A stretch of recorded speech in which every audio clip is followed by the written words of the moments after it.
Il y a un maître qui a dit un jour, celui qui chemine seul chemine avec Satan. Je ne connais pas un seul être humain qui soit capable de cheminer seul au sens de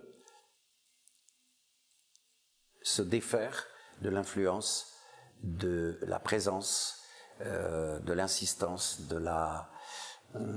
Quand je dis de la présence, je veux dire l'insistance presque vampirique de son mental.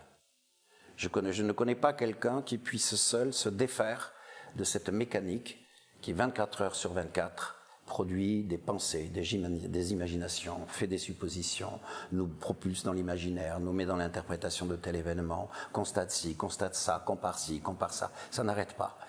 Je ne connais pas d'être humain qui puisse, sur la voie spirituelle, quelle qu'elle soit, finalement c'est toutes les mêmes, puisse se cheminer seul, c'est-à-dire se défaire totalement de l'activité vampirique de son mental. Quand ce maître disait « celui qui chemine seul chemine avec Satan », il faut l'entendre au sens où Jésus, par exemple, dans le Pater, quand il dit « délivrez-nous du mal », il parle du mental. Le mental, c'est le grand dissociateur. C'est le grand dissociateur, il dissocie tout. Le mental ne peut pas quitter le champ de la dualité. Il ne voit qu'un monde séparé. Il ne voit que des êtres séparés, que des personnes séparées. Il ne voit qu'un monde séparé. Voilà, il est tout le temps dans la dualité. Il ne sait pas faire autrement, il ne peut pas faire autrement.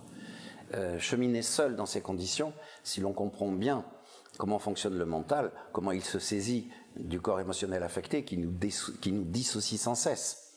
Affecté, il nous affecte, il a des influences émotionnelles qui sont à la fois très fortes, très puissantes, très dissociantes aussi.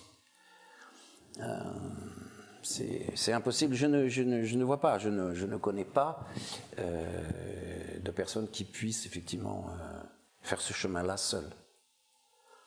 Le maître lui-même, il a en face de lui ses disciples. Il est accompagné par ses disciples. Il n'est pas seul. Et il est tout le temps en contact avec le divin. Il est tout le temps en contact avec la lumière. Il n'est jamais seul. Alors après, la question de l'intimité, la question d'une certaine solitude dans l'éveil spirituel, dans l'échange spirituel, dans la prière intérieure, ça c'est autre chose. Mais, vous savez, comme un jour il a été dit à Laurent, à celui qui prie, il est sorti ce cri du cœur qui disait « Seigneur, Seigneur, je prie pour toi et je t'aime, mais comment puis-je t'aimer si ce n'est par ton amour à toi ?»